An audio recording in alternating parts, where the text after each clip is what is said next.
Assalamualaikum warahmatullahi wabarakatuh. Kami dari kelompok 4 dan akan memperkenalkan diri terlebih dahulu, yaitu saya Putri Damayanti dengan NIM akhir 090. Saya Nismarul Astamaiswari dengan NIM akhir 123. Saya Mira Nasionafila dengan NIM akhir 099. Saya Amelia Imran Soleha dengan NIM akhir 101.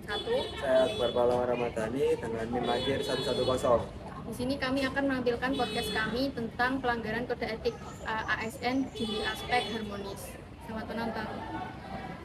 Halo teman-teman, di sini kita sebagai kelompok 4 ingin membuat sebuah podcast yakni tentang kode etik ASN tentang pelanggaran harmonis. Nah, di sini kita mungkin ada beberapa berita, yaitu apa sih beritanya? Salah satunya dari kamu mungkin. Untuk yang pertama yaitu isu perjudian jabatan guru besar dosen senior itu terlibat. Untuk kasusnya itu pada tahun 2023, berarti tahun lalu ya.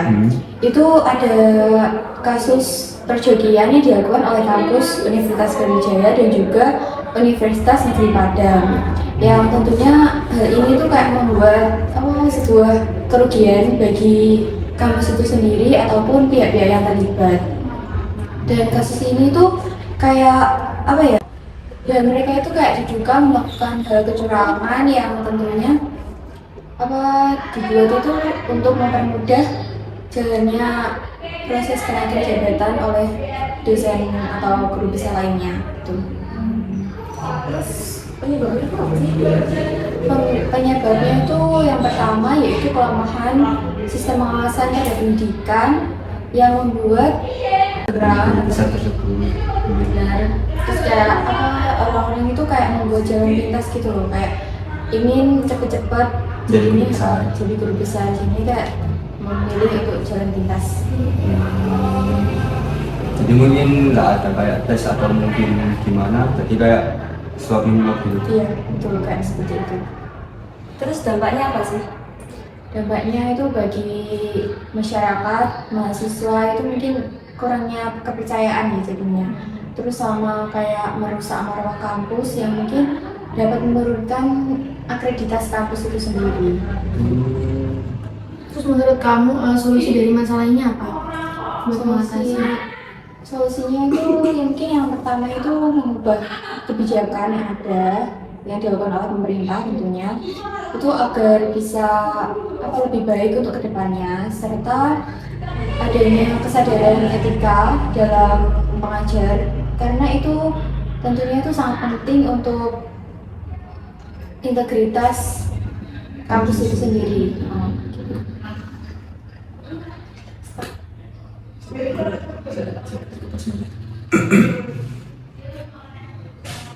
Kalau boleh tahu, kira-kira guru besarnya itu berapa ya yang terjadi di kasus ini? Yang terlibat, maksudnya yang melakukan kecurangan ini kira-kira ada berapa? Puluhan atau Kayak yang melakukan itu kayak belasan gak sih? Oke. Ini kan tadi ada sebuah berita tentang guru besar yang mungkin adanya kecurangan di kampus Brawijaya sama kampus Padang ya? Iya. Nah mungkin ada berita apa lagi tentang kode etik harmonis ini ASN?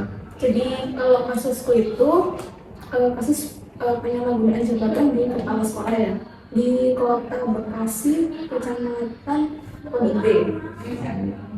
Nah kasus ini tuh kepala sekolahnya tuh udah nggak mengajar selama 8 bulan, tapi dia tuh masih menjabat sebagai kepala sekolah. Nah waktu meskipun dia tuh nggak hadir di sekolah itu, tapi absensinya tuh tetap penuh, jadi dia tuh masih ada dapat gaji, dapat tunjangan. Nah hal ini tuh karena ada beberapa orang itu yang dimintai sama kepala sekolah untuk mewakili absensinya, karena di ini absensi metode absensi di sekolah ini tuh dengan fingerprint dan bisa dilakukan dengan orang lain. Jadi nggak kayak misal beberapa guru atau kepala sekolah itu sendiri kayak kalau emang fingerprintnya satu, yang satu nggak bisa. Nggak bisa. Oh berarti kayak misalnya ada yang mewakili berarti itu sudah absen juga. Iya bisa dilakukan ke orang lain. Penyebabnya apa itu dari kasus itu? Kalau penyebabnya sendiri itu dari apa? Kurangnya sistem seleksi yang ketat dalam memilih itu jabatan kepala sekolah. Terus juga terdapat kekurangan kepala sekolah dengan meminta orang itu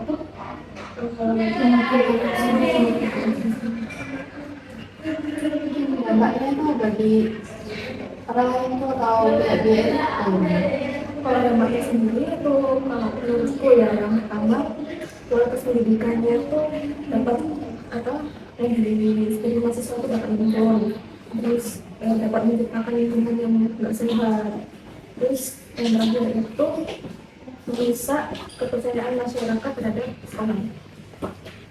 Terus menurutku solusinya apa sih? Biar gak kejadian gitu. Kalau solusinya itu yang pertama berdasarkan seleksi yang berbasis kompetensi itu tadi berdasarkan kemampuan ya. Terus yang kedua itu pengawasannya yang lebih ketat dari dinas pendidikan. Untuk yang ketiga memberikan budaya akuntabilitas di sekolah. Tapi mungkin ada di sini banyak nggak sih di beberapa sekolah atau mungkin Tentang absensi, titip absen gitu. Lalu sebenarnya nggak datang. kalau menurutku sendiri sih kayak lebih diperketat aja sih dari seleksi ASN itu sendiri dan benar-benar kemampuan. Nah, mungkin ada berita apa lagi yang bisa kita bahas itu? Jadi kalau aku ikut tentang penyalahgunaan wewenang oleh polisi. Jadi ceritanya itu ada seorang tukang bubur namanya Pak Wahidin. Ini ingin mendaftarkan anaknya jadi bintara. Nah, orang ini tuh datang ke Polsek Mandu untuk menanyakan prosedur yang benar tentang masuk polisi itu gimana. Tapi orang ini tuh ketemu salah satu polisi berinisial SW. Nah, SW ini menjanjikan ke Pak Wahidin anaknya ini dapat masuk polisi dengan syarat kasih uang ke aku. Nah, sampai uangnya yang diserahkan itu 310 juta. Nah, Pak Wahidin ini percaya sama polisi itu. Uangnya itu diserahkan ke salah satu teman SW ini. Nah, inisialnya N. Dia itu salah satu pegawai di Polsek Mandu di SDM Mabes Polri. Nah, uangnya diserahkan ke situ. Terus pada akhirnya pas waktu pengumuman malah anaknya itu nggak keterima. Terus akhirnya Pak Wahidin kecewa kan. Pak Wahidin minta uangnya dikembalikan tapi ternyata nggak dikembalikan. Terus akhirnya Pak Wahidin lapor polisi. Di tahun pertama lapor itu nggak ada nggak direspon, nggak diproses sama sekali. Terus 2 tahun kemudian baru kasus ini itu direspon. Akhirnya 2 polisi tadi itu ditangkap dan dikenai sidang kode etik. Akhirnya diberhentikan dari jabatannya dan dikurung selama 4 tahun. Paling sedikit 4 tahun. Jadi banyak nggak sih kayak misal kayak orang mau daftar tentara, polisi atau gimana, jadi itu kayak nggak ada seleksi atau gimana, jadi kayak Ya, aku banyak dengar kasus gitu sih. Terus akhirnya aku ambil kasus ini. Penyebabnya apa ya Kak? Penyebabnya menurut aku yang utama itu rendahnya moral pelaku polisi ini. Kan kayak nggak etis gitu. Ya sih. Dia menggunakan jabatannya untuk kepentingannya sendiri gitu. Terus juga kurangnya pengawasan dari polisi, dari institusi kepolisian ini tentang prosedur masuknya. Terus juga Pak Wahidin ini kayak kurang informasi tentang prosedur yang benar gitu. Iya, kurang riset. Jadi kena tipu. Ya gitu sih. mungkin ada dampaknya itu Dampaknya untuk Pak Wahidin sendiri kan rugi 310 juta. Terus juga dampaknya yang paling besar itu bagi citra polisi sih. Kan iya makin jelek di masyarakat gitu. Kelihatan kayak kok polisi gitu sih. Mungkin nggak dipercaya. Iya, mungkin nggak dipercaya. Kalau solusi dari kamu sendiri gimana? Kalau menurut aku solusinya kepolisian itu harus memberikan informasi yang lebih jelas tentang prosedur masuk polisi, bisa lewat media sosial biar orang itu tahu gitu prosedur masuknya itu gimana, nggak pakai uang gitu. Terus juga kepolisian harus lebih ketat lagi dalam menyeleksi orang yang mau jadi polisi gitu? Kalau mungkin aku ada saran sih untuk semua orang ya. Jadi kayak misal kalau mau daftar polisi atau tentara ya bener-bener pakai niat, pakai usaha gitu. Jangan kayak semata-mata kita punya uang, kita harus kasih uang itu ke pihak yang mungkin oknum lah. Nah itu kayaknya kurang.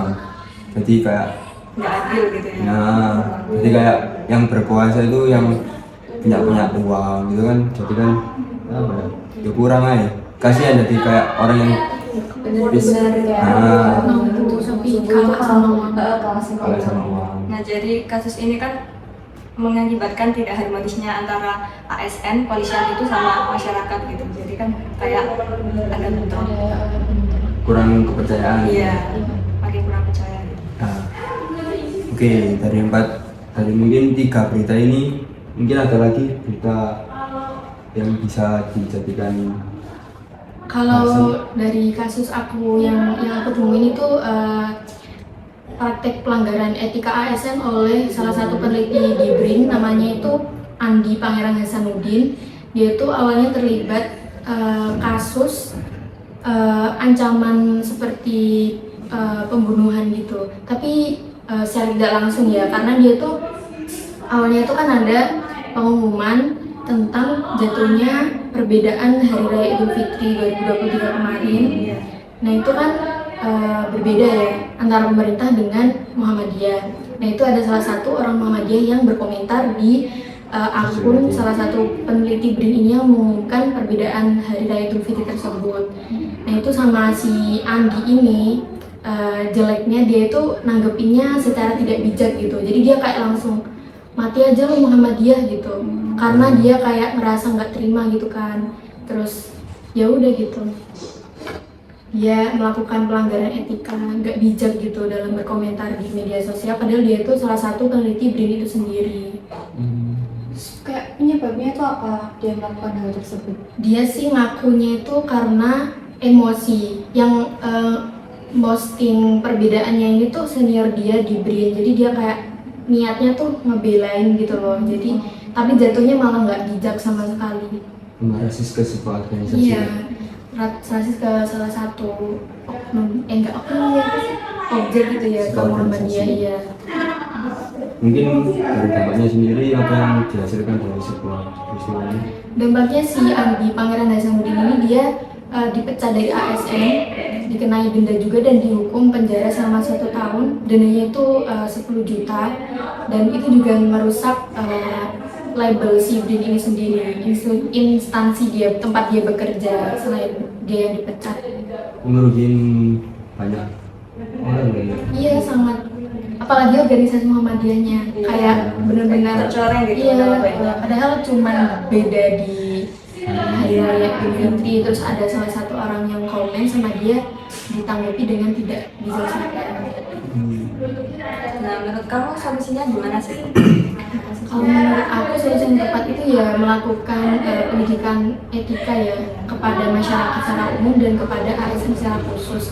Karena sebagai seorang ASN khusus itu kita seharusnya udah memiliki kode etik yang harus dilaksanakan agar kejadian seperti ini tidak terjadi. Gitu. Yang membuat harmonisasi antara masyarakat dan ASN itu sendiri kurang baik terjaga gitu. Oke. Mungkin dari beberapa kasus ini, di sini saya juga punya satu berita lah. Nah di sini tuh kayak ada sebuah kepala sekolah di salah satu sekolah di STM di Sekolah Sidoarjo. Nah di sini kepala sekolahnya itu sendiri itu kayak korupsi lah dari uang wali murid. Bilangnya itu kayak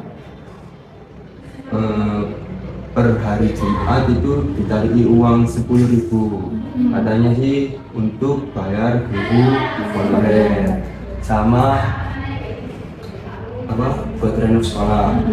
Tapi katanya guru honorer ini nggak ada gaji yang ditambahin dari gaji itu. Nah terus ada tujuan juga kayak barang-barang milik sekolah di STN ini kayak diambil sama kepala sekolah. Dicuri maksudnya. Bukan dicuri, kayak diambil gitu aja. Kalau nyuri kan nggak sepengetahuan orang. Iya. Nah, itu kayak sepengetahuan orang tapi kalian diambil gitu aja. Contohnya kayak apa sih? Nah, kayak misal komputer gitu. Nah, Itu diambil. iya. Nah itu terus wali murid itu merasa keganjelan. Nah di situ wali murid melakukan adanya Demo ke sekolah. demo untuk menutup gerbang di depan gerbang sekolah. Jadi murid-murid itu nggak bisa sekolah. Kan? Jadi kayak kalau misal wali murid ini bilang kayak kalau misal kepala sekolah ini kayak nggak dipecat atau nggak kayak menyampaikan maaf atau gimana, bakal ditutup selamanya. Jadi nggak mau sekolah di situ lagi gitu. Bukan nggak mau sih, lebih tepatnya sekolahnya harus tutup. Nah, gitu. Soalnya ada itu kayak kepala sekolahnya kasusnya kayak gitu. Nah, tindakan ini sudah direspon sama dinas. Nah, dinasnya ini sendiri kayak apa namanya, dipanggil lah si kepala sekolah. Ternyata kepala sekolahnya ini apa namanya, kayak kepala sekolah baru gitu loh. Dalam artian belum resmi tapi masih kepala sekolah ini. Nah itu kayak PLT. nah benar sekali, that's alright. Nah itu kayak dipanggil di sebuah dinas. Nah itu kayak jadwalin. Ternyata dari pihak dinasnya itu sendiri kayak bilang, oh emang kepala sekolah ini bersalah. Jadi uangnya itu tadi nggak disetorkan di sekolahnya, dan untuk barang-barang yang butuhnya ternyata bukan.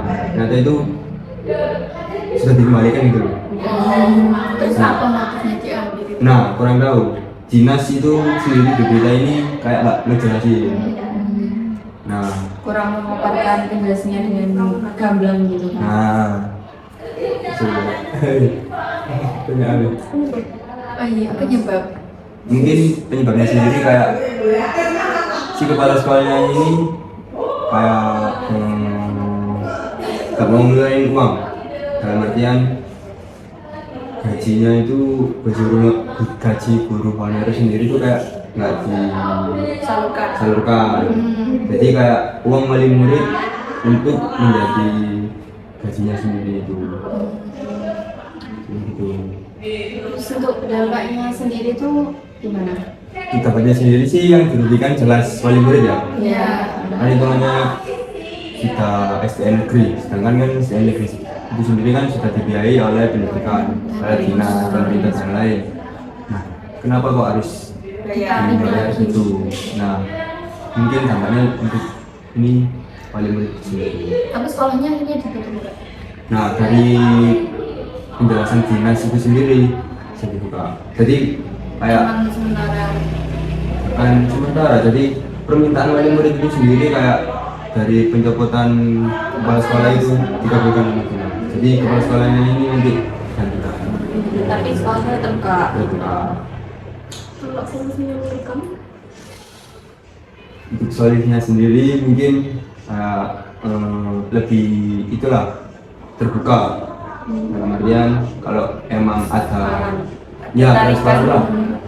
Misal ada iuran-iuran yang sekiranya urgent atau gimana, lebih baik kayak jadwalkan dari kepala sekolah, dinas, wali murid dan lain. Jadi kayak Apa nih sama? nah, jadi kayak apa namanya, iuran itu sendiri kayak wali murid itu kayak nggak Percaya gitu, jelas nah, uangnya buat apa. nah, Ada bukti. sendiri. Jadi dari kelima kasus yang sudah kami sampaikan tadi dapat diambil kesimpulan bahwa bila kita menjadi seorang ASN sudah seharusnya kita mematuhi kode etik profesi yang ada, salah satunya di bidang harmonis. Jadi kita harus bisa menjaga harmonisasi atau keseimbangan antara ASN itu sendiri dan masyarakat. jadi tidak terjadi ketimpangan. Karena kan juga harmonis itu sendiri kan memiliki arti yang membangun lingkungan yang kondusif, Saling jadinya menghargai. saling Dan menghargai. tidak diskriminasi. Dan sekian dari kelompok kami yaitu kelompok 4. Apabila mungkin ada salah katanya, mohon maaf. Sekian dari kami. Sekian dari kami. Wassalamualaikum warahmatullahi wabarakatuh.